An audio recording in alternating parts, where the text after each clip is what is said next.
You know what those are. Those are the sounds of a loved pug. A Christmas pug. A Christmas pug. A Christmas pug. Happy pug. Hello and welcome to Wine Divination, the Christmas episode. We're your hosts. I'm Kristi. And I'm Devin. And this is Otho. Say something, Otho. Woof. He had lots to say. I can't believe it's Christmas time. I know already. Happy Christmas, Merry Christmas, Happy Holidays. Happy holidays. All the holidays, every holiday. Yeah, every holiday. Yeah, just time. Happy holiday time. A happy time. Happy, yeah. Do you remember when, like, speaking of, like, holiday time, do you remember, I feel like there's so much incense in my face, when, like, you know how Starbucks, they do, like, their holiday cups? Mm-hmm. I remember, like, a time when, like, they used to say Merry Christmas, right? Yeah, I remember that. So then, like, they changed it to be more inclusive to say, like, Happy holidays. And people got pissed. Yeah, real pissed. People got pissed at real that. Pissed. I don't understand why. Happy holidays is fine. They're like, you're taking away from Christmas. It's like, okay. Oh my God, Christmas is a capitalism. I'm going to tell you today. It's a capitalistic holiday. That's the only fucking reason why Christmas is what it is today. There you go. So go fuck yourself. Okay, so what are we, let's get into it. What are we drinking? What are we talking about today? We're drinking, I have made us a mulled wine. It's got spices in it. It's got oranges in it. Oh, it smells great. Try it. It does smell like spicy and like orangey. I've never tried mulled wine, so this is gonna be first for me. I enjoy. Oh, it's hot. It's hot. Like hot. I don't think I've ever had like hot wine. Although I'm like inhaling it and be like, I know. Hold on. Oh, I feel like this would be like nice if you were like at a say you had like some holiday party, but you were like sick. Yeah. And then you're like, I need to like get my crunk on. So then you just like, I don't know. This is like some of those. I could imagine this to be like a crazy concoction that like people make. You know, like they're like, if you're sick, like microwave, like heat up Coke and like put lemon in it and like microwave it so it's hot. So you're drinking like hot Coke. Or something you feel like you're that. drinking hot Coke? No, but you know, it's like wine. I feel like it's like one of those. Also, cheers. Cheers. I like it. Christmas. Yeah. Yeah, I like it. this. It's got just a bottle of red wine in it. Of course, you know me. I'm a red bitch. And it has just a fourth, so I guess like 2 ounces of orange liqueur. Oh. And then it has got orange slices, and it's got a whole cinnamon stick. It's got star anise. It's got cloves. Or maybe they're allspice pods. I think they're allspice pods because I didn't have clove, but it's still spicy close pod. enough, right? Yeah. I just like how it smells. Yeah, it's like nice and lovely on the soul. But don't breathe in when you're don't smell it while you're drinking it. No, you'll get like alcohol like infusion. Yeah. You don't want to do that. There we go. Mulled wine. I like this. Yeah, it's I nice. would make it. I feel like I would prefer this to eggnog. I don't understand the appeal of eggnog. Yeah. I've tried it a few times, and like especially when people mix it with alcohol, I feel like it does not mix very well. Yeah. And so, yeah, I kind of don't get it. And also, I'm not like a milky drinker. Yeah, I'm not a milk alcohol drink person either. Like, I could do like a white Russian. right. Yeah. But if it like wasn't milk. Yeah. I'm just not a milk person. I don't like milk. I don't drink milk. I'm like a oat milk person. Yeah, me too. But I like this. Yeah. This is like not this. milky. And it's warm, so it's like, Yeah. my soul is like nice. Mm-hmm. Yeah, it's not bad. Try it. Definitely orange forward. For sure. Mm-hmm. Orange forward, yes. Cool. So today, should we get into it? We Yes. are going to talk about the origins of everyone's favorite holiday, Christmas. Someone should make this a movie. I'm surprised. Actually, I'm surprised it's not already a series where it's like the origins of Christmas coming Christmas 2022. I know. It really would be probably a lit film if they did it right. It's like Santa with like a machine gun. That's pretty much like Die Hard. I mean, that's a Christmas movie, right? I know, right? Yeah, it is a Christmas movie. They're at a Christmas party, right? Or basically he's like trying to get home for Christmas and then like the terrorists mess things up, right? Yeah. They do. Those damn terrorists. Okay. So first of all, I want to talk about we talk about like the pagan origins of things, but then I was like, what does it even mean to be pagan? Like what is that? Like what is paganism? Yeah. And it's a sweeping term that encompasses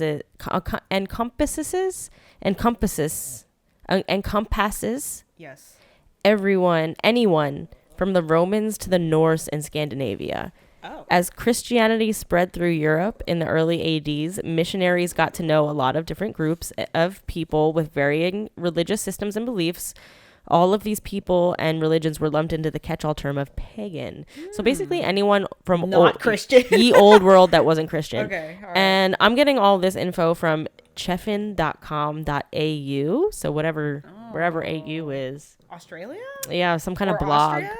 Yeah, but I found it to be a really cool, informative blog. So thank you for making this. And it was like what we're talking about is like the 6 traditions that are kind of quote unquote pagan and how they fit into Christmas as we know it today. Is that like, I feel like everything to do with like the Christmas tree I've heard is like a whole pagan thing. We'll get into that. Okay. Yeah. And I know there's like candles. Mm-hmm.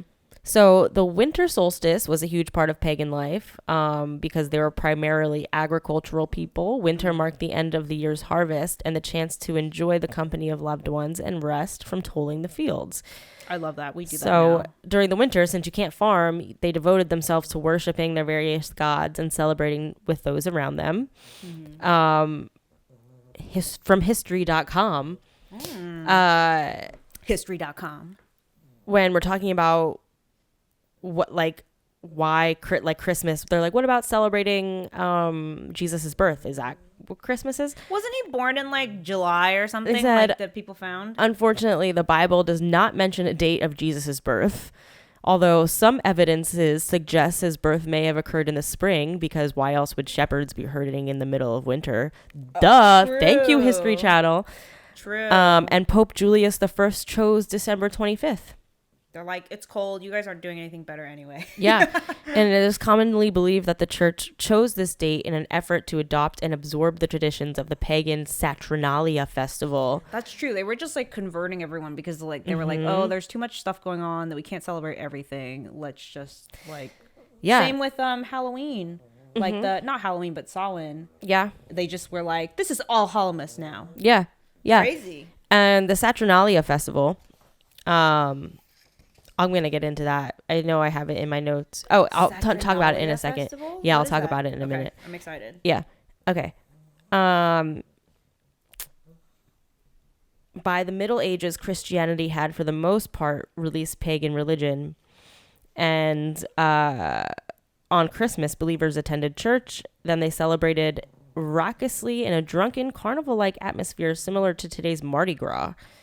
Okay, same. Yeah, I know. That's what I'm like trying to bring it back, because they talk about later on about how like now Christmas is like kind of like a chill, like I'll talk about the reinvention in like the 21st century and the 20th century of what Christmas became. Yeah. But Toys R Us it's make more it about big. like family and reflection and like new year, new me. But like I'm trying to bring it back to this like Mardi Gras attitude. Yeah. Yeah, that's what I'm saying. All right. Mistletoe and and stuff. So, what are some of the traditions that were traditionally celebrated by pagans that we still do today? Number 1, gift giving. Oh. Yeah, That's kind of my favorite part. But because I like to give gifts. Okay, so between the 17th and the 24th of the month, the Romans also celebrated Saturnalia. Okay. This was a pagan holiday in honor of the agricultural god Saturn. So Romans exchanged small gifts for the sake of good luck. The idea was to give a gift in the hope of bringing in a bountiful harvest the next year. And they typically only shared only one gift with only one other person. So it's like Secret Santa with one person only. With one person only. And no games, no like stealing, no white elephant. No white elephant. Imagine if you give the one gift that you're going to give to the wrong person. What if you mean person? Like does that have it to be, causes like, drama because you gave it to the wrong person in your life. It's like, it's your one chance. Yeah. And you choose wrong. Gift that you probably toiled on all year to make. Mm-hmm. And then if they don't like it or whatever, or if like, or if it's like somebody's like wife or something like that. Tea. And history.com says during Saturnalia for a month, enslaved people were given temporary freedom and treated as equals. Oh wow! Yeah, for the one one time, month, whole month vacation from being a slave. Yep, that's so sad. I know, and I just thought I would include that because it's not all about there was gift giving. There was fucking slavery and shit, and but that's cool that everyone was equal during. I don't understand how that like works when you're done. How can you go back? Yeah, when you're done being equal, it's like, all right, back to the kitchens. Like, what do you? Oh dang! I know. To the field. Yeah, seriously. But when spring comes again. Okay, number 2, Santa's image and Christmas stockings. So I didn't know anything about stockings. Yeah, I didn't know this, but our current modern day image of Santa Claus with red fur and a big white beard was developed largely by Coca-Cola in the 30s. That makes sense. I buy that. Yeah. I buy that. But the idea of an old man giving gifts to children dates much earlier than that, back to pagan time. Yeah. So Father Christmas, otherwise known as Saint Nicholas, was a patron saint of children, the poor, and prostitutes. Wow, really? Yep. Wow. They say prostitutes, sex workers, whatever. Living around the 4th century AD, Saint Nicholas was a generous bishop who was known for giving gifts to the poor, sporting a big beard and a long cloak, much like Santa, we know. And even before St. Nicholas, there was another bearded old man called Odin. Oh, like literally Thor's daddy, Odin. Yeah, the deity was worshipped by early Germanic pagan tribes, traditionally portrayed as an old man with a long white beard and an 8-legged horse called Sleipnir, who he would then ride through the skies just like Santa's reindeer. In the lore, didn't Loki like do it with that horse? The 8-legged horse? What? Yeah. Loki? Yeah, like Loki. I don't know. Like Loki. Like Disney's Loki? Loki, yeah. I don't know. Like the show, the hit Disney Plus Did series. he? You tell me. Yes. He did it with his horse? I'm pretty sure. That's bestiality. Why did he do that? No, because he's a shapeshifter, so he could have been a person or he could have been a horse. I don't know. I don't know. I don't ask the questions. These are just things I know. So this Odin would be riding Sleipnir through the skies, just like Santa's reindeer. And during the winter, kids would fill their little booties with carrots and straw and leave them by the chimney for Sleipnir to feed on. So Odin would fly by and reward the children with little presents in their booties. Oh, I don't know if you can see in the back. I do have little stockings back there. So it's a mishmash of Saint Nicholas, Odin, and Sleipnir, and Coca-Cola's red dress Santa. They were like, you know what we could do is sell more Coca-Cola and make this jolly-looking man look. But I kind of love that because it's so like, I don't know, it's so wholesome, even though it's fueled by capitalism, as is everything. True. So then, like, okay, we have Santa, but like, who is Krampus? I was literally about to ask, what about Krampus? Because I know there's a lot of like Scandinavian like holidays. It comes from specifically like they say Alpine towns. Okay. So I think it's like very like regionalistic where I'm thinking skiing. I'm thinking Christmas Village. Yeah, it's that. Cold. And it's basically Christmas Village, and it's like Santa's twin, and they go out together. His twin? Well, like, you know, like they go out together. They work in tandem, and they go each. And if you've been naughty, then you get the Krampus stick whack. And if you've been nice, then you get Santa's presents. Right. Oh. So he's a horned, anthropomorphic figure in Alpine folklore who, during the Christmas season, scares children who misbehave. And he assists Santa Claus, and the pair visit children on the night of December 5th. Why not 25th? I don't know. with Saint Nicholas. This is all from Wikipedia. Okay. So yeah, Saint Nicholas rewards well-behaved children with modest gifts such as oranges. Hey, this is our drink. Oranges, dried fruit, walnuts, and chocolate. While the badly behaved ones only received punishment from Krampus with birch rods. But on the 5th. Whoop. On the 5th. On the 5th. They know early. Yeah. But the origin of this figure is unclear. Blah, blah, blah. Yeah, mostly in these, like, I imagine, like, Christmas Alpine Town, they have, like, holiday plays, and someone plays the town Krampus. You know what I mean? Yeah. And, like... Isn't there a town somewhere in, like Northern Europe where, like, they have a whole, like, Krampus parade where there's, like, thousands of, like, people dressed as Krampus? Yeah, it's really spooky if you look it up online. That's so cool. Yeah. That's kind of fun. They just scare people. It's like, winter Halloween. I love that. Okay. The third tradition that has roots in pagan lore, Christmas caroling. While the carols we sing for Christmas are undeniably Christian, true. The tradition That's true. It's all about, like, Christ is born and then deck the halls. And the tradition itself of going door to door singing to your neighbors comes from another pagan tradition called wassailing.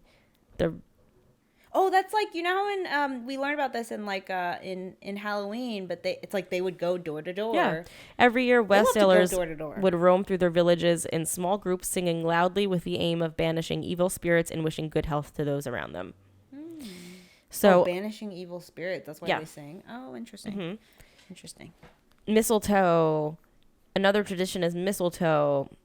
And typically there would be sacred fertility rituals that would be taking place under the mistletoe. And that has just been like, now we just do a kiss. Oh. Yeah. So they would like we're in the PG version. So they'd be doing it under the mistletoe. This reminds me of, like, you know, in Midsommar, where they're just like going just like why, like they're doing it and then everybody else is like moaning together. Yo, they set him crazy up. Yeah. That was a wild movie. I know. So everyone from the Romans and Celts to the Druids and the Nords had the thing about mistletoe. It was considered to be a highly sacred plant involved in several pagan rituals. Oh, like what? Just, you know, like the fertility ones. Oh, okay. So if you want to have a child, do it under the mistletoe. Yeah, I guess. In the world of the Druids, mistletoe symbolized peace and joy. So in times of war, if enemies were to meet underneath woodland mistletoe, then they would drop their weapons and form a truce until the next day. Oh, like an olive branch, but different. But a mistletoe branch. For Christmas. Yeah. You could do it with your enemies under the mistletoe. Now, decking the halls with holly is another tradition. Oh. Another holy plant connected with the god of Saturn. During the Saturnalia holiday, Romans made holly wreaths to exchange as gifts for good luck. Oh. So, when early Christians began to celebrate Christmas, they were often persecuted for practicing their new religion. So, to avoid detection and make it look like they were celebrating Saturnalia, Christians started hanging holly wreaths around their home. So this allowed them to recognize other Christians and still do something nice to celebrate their sacred holiday, whatever. Oh. So eventually, as pagans decreased, holly became a symbol of Christmas instead of Saturnalia. Oh, interesting. Yeah. Christmas tree decorating. This is what you're talking about. Yeah. Okay. So Romans hung small metal ornaments on trees outside of their homes. Each of these little ornaments represented a god, either Saturn or the family's personal patron saint. Early Germanic tribes practiced a similar tree decorating tradition, this time with fruits and candles to honor Odin throughout winter solstice. That's the one I've heard about. It's like you have like dried oranges, because Saint Nick / Santa gives oranges to good children, and then I've heard of the whole like putting the candles. I feel like that's kind of dangerous. You have this like tree that you cut down, or maybe you didn't cut down. Maybe it's like a dead dry tree. Yeah. That's pretty wild. In Scandinavia, the Norse celebrated Yule from December 21st, the winter solstice, through January. In recognition of the return of the sun, fathers and sons would bring home large logs, which they would set on fire. Yule log. People would feast until the log burned out, which could take as many as 12 days. Oh, so, wow, that's a big log. The Norse believed that each spark from the fire represented a new pig or calf that would be born during the coming year. Okay, Okay, work. The end of December is a perfect time for celebration in most areas of Europe. At that time of year, most cattle were slaughtered so they would not have to be fed during the winter. So for many, it was the only time of the year when they had a supply of fresh meat. So in addition, most wine and beer made during the year was finally fermented and ready for drinking at this time too. No wonder they went ham, like you were saying. So it was That's like a good idea. They go in December, yeah. Blah blah blah. That's fine. Okay. Wait. In addition, members of the upper classes often celebrated the birthday of Mithra, the god of the unconquerable sun. On December 25th, it was believed that Mithra, an infant god, was born of rock. For some Romans, Mithra's birthday was the most sacred day of the year. So that's also like They kind stole of that. like, yeah, they That's stole Jesus, Mithra. but That's not Jesus. Jesus. It's Mithra. That's so dumb. Yeah. So there you go. That's some of the traditions that we stole from paganism, and pagans, literally anyone who's not Christian. Yeah, they were like, your religion is ours now, so you're a Christian. Yeah. There you go. And so they did some stuff that in, honor of the god of Saturn, Saturnalia festival, celebrated because that's when food was available and the harvest was over. And in all of these European countries that are all Norse and shit, there's like 18 hours of darkness. So I'm sure they wanted to celebrate the come of the next year. Yeah. And that's basically the tea. Wow. Yeah. Christmas. And I have a little Christmas spread if you want to get into it. Fun. Yeah, let's go for it. Okay. Love a Christmas spread. I've never done a Christmas spread. And I never knew that, like, I knew that, like, Yule, like, I don't know too much about Yule, but I know that it is, a pagan, like, it's part of the wheel of the year or whatever, like how we have Samhain. I think there's like another one in between, and then it's like Yule, and then by the time it becomes like New Year's, it's like the end of Yule. And like and that a lot of modern Christmas traditions kind of come from these like Northern European, Scandinavian places. Like it makes sense. Like if you look at our Pine Christmas tree, yeah, it's pine, like out from these alpine towns, and then like instead of candles, we have now like electric string lights, and in which we like light it up. Do you know if they like would do this out in the wild, or they actually cut the tree down and like put it in their house? Isn't that weird? Like, I think it was cut down the tree and put it in your house. I think it's weird. Like, if you had a tree in your front yard, you would decorate that tree. Oh, okay. Yeah, that's nice. Yeah, I feel like we should. I feel like if I had a house with like a tree in front, that would be nice. Yeah, that would be like, nice. Ooh, nice to see. A palm tree. That'd be awful, actually. I would not want to see that. I would. That's a palm cute. Tree a palm tree with, like, little ornaments and ornaments lights on it. Of Saturn. Yeah. And different gods. Okay. So I have this. It's from the Biddy Tarot. Oh, okay. One thing about Biddy Tarot is like that's the one that I don't look up stuff from there. I really like the tarot guide, but Biddy Tarot has really good SEO because they're like number one on Google. When you Google like tarot, should I? No. Look It's at good. a different one? It's good. No, it's good because I never look on the site because I think it's hard to navigate. But I really like the tarot guide. I don't know. It has nothing to do with anything. Okay. I'm just saying. Okay. Should I look up the tarot guide instead? No, I don't know if they have. I don't think. Okay. Well, we can make this our own. Yeah. Okay. I'm excited to hear a Christmas spread. I've never done one. It's a 7-card spread, and it kind of looks like a starburst with like one card in the middle and then like cards around. Oh, fun. And there's 7 of them, and the one spot is, what is your star, your blessing that shines brightly? Oh. The 2 spot, what gift does the universe have for you? The 3 spot, what gift can you share with the world? 4, what gift can you share with yourself? 5, what new life is being born in your world? 6, what gives you renewed hope and faith as you enter the new year? And 7, how can you spread love with your loved ones? Oh, that's nice. That's a very like warm and fuzzy reading. Yeah. Okay. Should we use my cards? Sure. For me. Okay.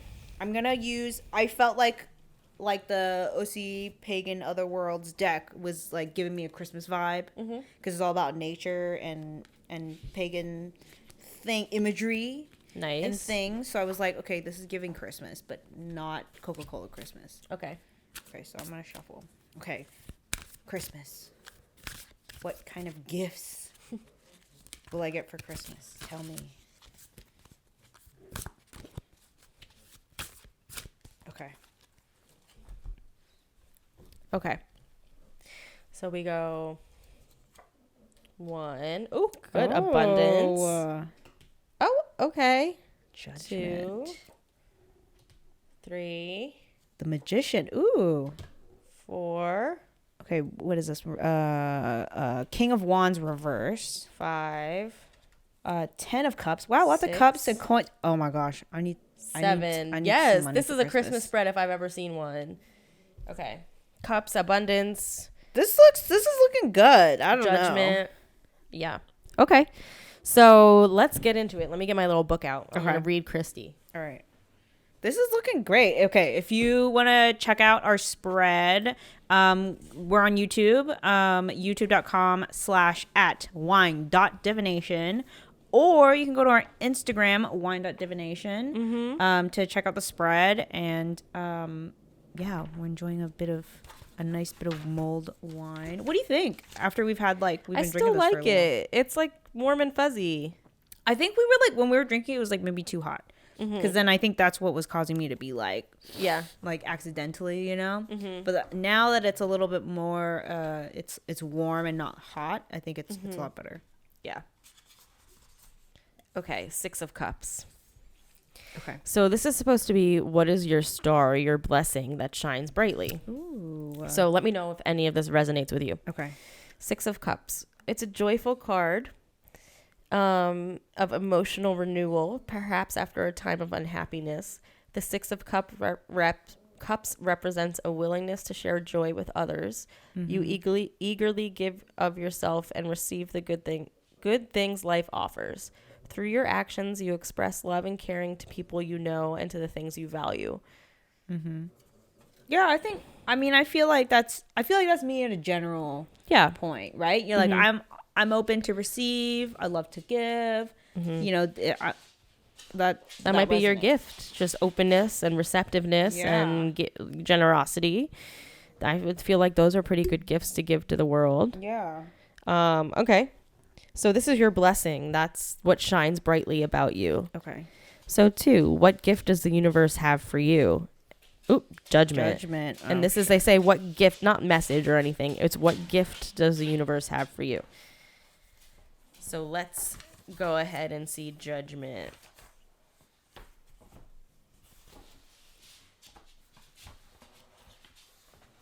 Otho's back. Hey, Oath. Generally speaking, this is a positive card symbolizing regeneration and rebirth into wholeness after a period of confusion. Oh my gosh, I need this. Again, I'm in a period of confusion right now. So seriously. this is again saying after a certain period, joyfulness after this one was said something about a period of unhappiness or something like that. So after a period of confusion, I call this the wake-up card. You're gaining self-awareness, judging your actions, choices, and life situation, determining what you want to keep and what you want to toss on the scrap pile. This is a time of coming clean to yourself, assessing the good, the bad, and the ugly so you can chart your course from here on with greater clarity and maturity. It's a great gift from the universe. Yeah, that seems good. I'm getting a good vibe from this whole spread. Okay, number 3. What gift can you share with the world? The Magician. I feel like this actually tracks. Really good. Yeah. I'm excited.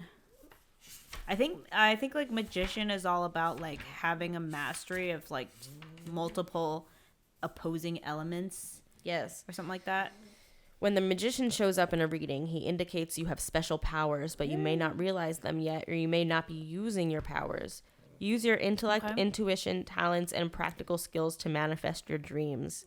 The Magician reminds you that you're constantly creating your reality and that your thoughts are the forerunners of manifestation.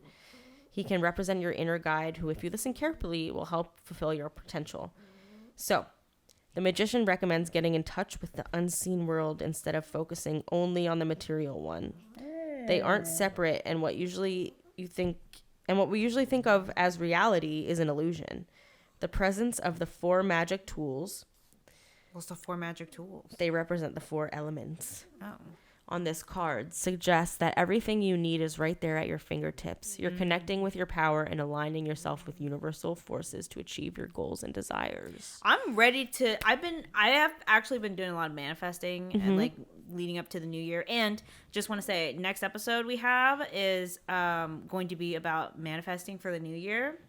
And I've been doing a lot of that. I've been working on that, so I feel like this is a good sign. This is a good sign for me. Okay, cool. King of Wands reversed. Okay. I'm So, worried about the reverse. What gift can you share with yourself? King of Wands reversed. Okay. Hold on. Oh, flipped almost right to it. Oh, I just realized this 10 of Cups is reversed. I'm like, ugh.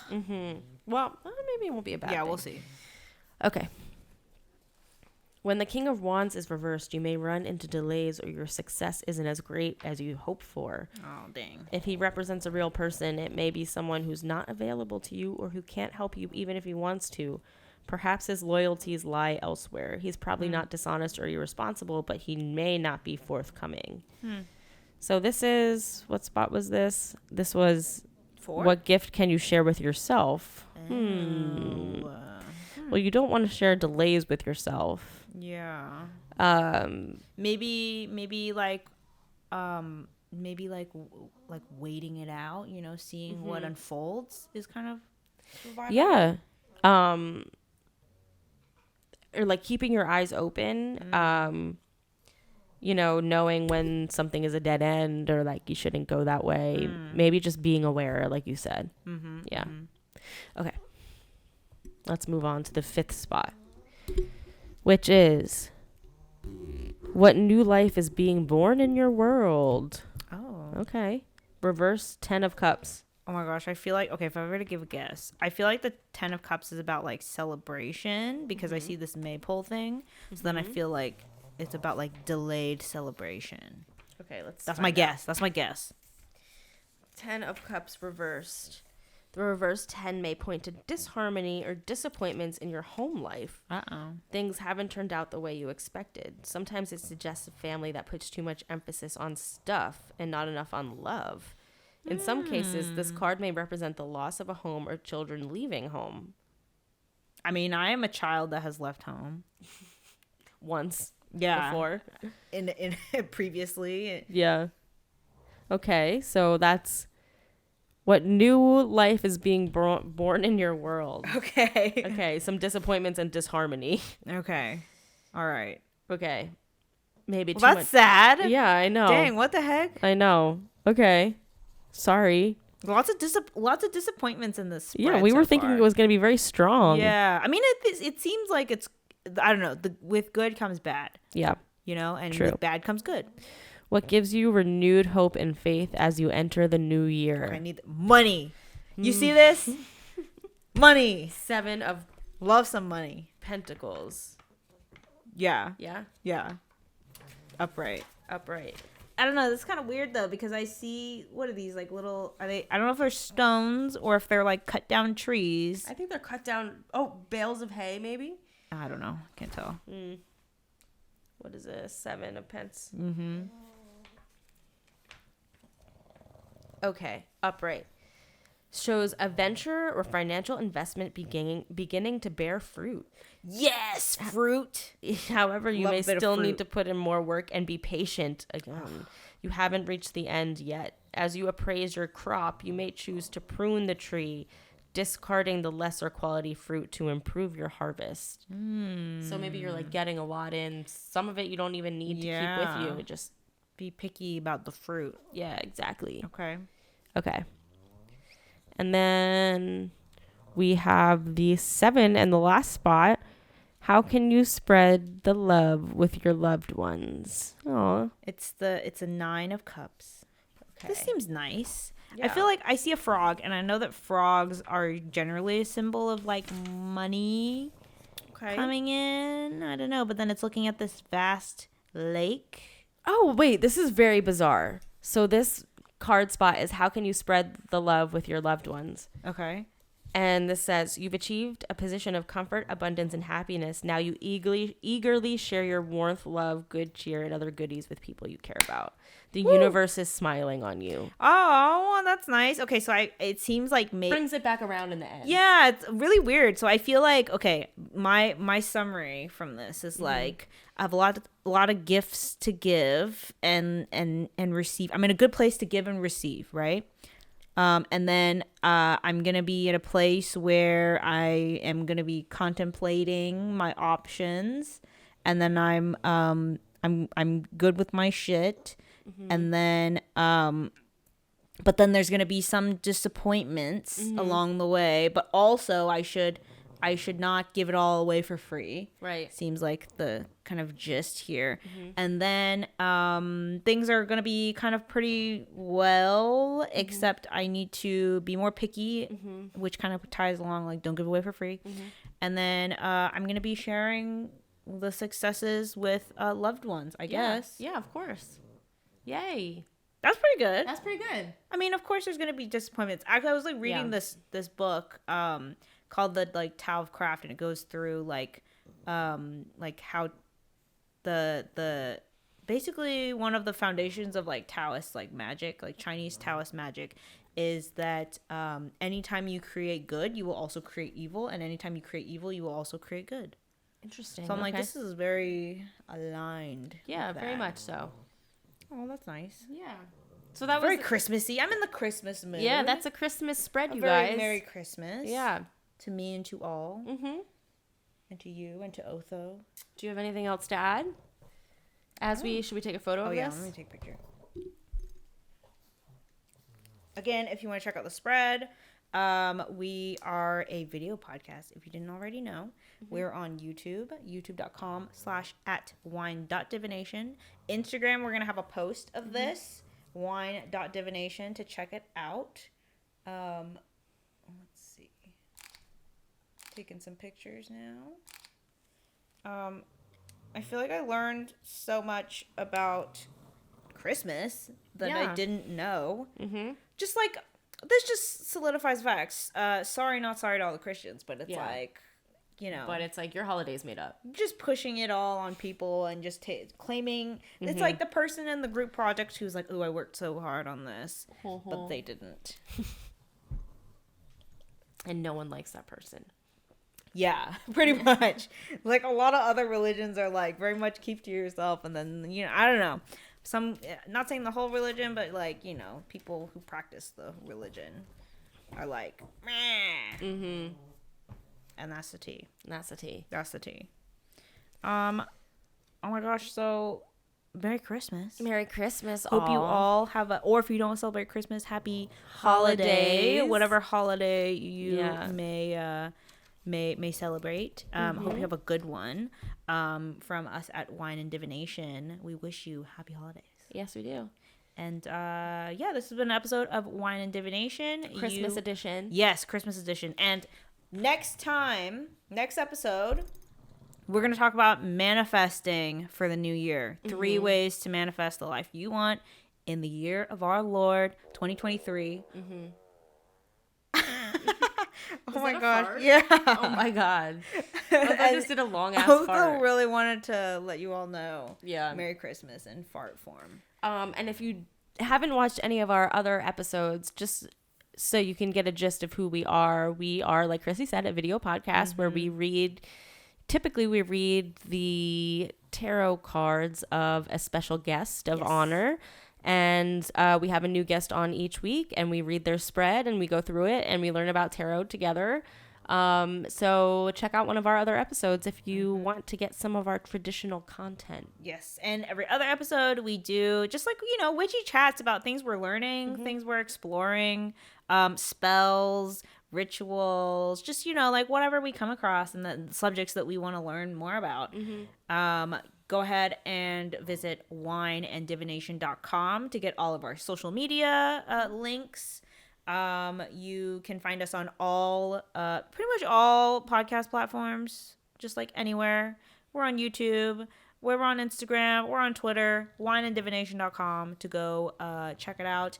Make sure to give us a like, a comment, and also subscribe to our YouTube. Or if you're an audio listener, your audio friend, rate, review, and subscribe. Please. Just like let us know what you think. Mm-hmm. What can we do better? I don't know. We're new at this. Yeah. Or what do you like about it? Yeah, or, thank you. Yeah, anything. Join our Discord. Join our coven. The link is at wineanddivination.com. And Merry Christmas, guys. Merry Thank you Christmas. so much for watching. Thank you. Bye. Bye. Jingle bells.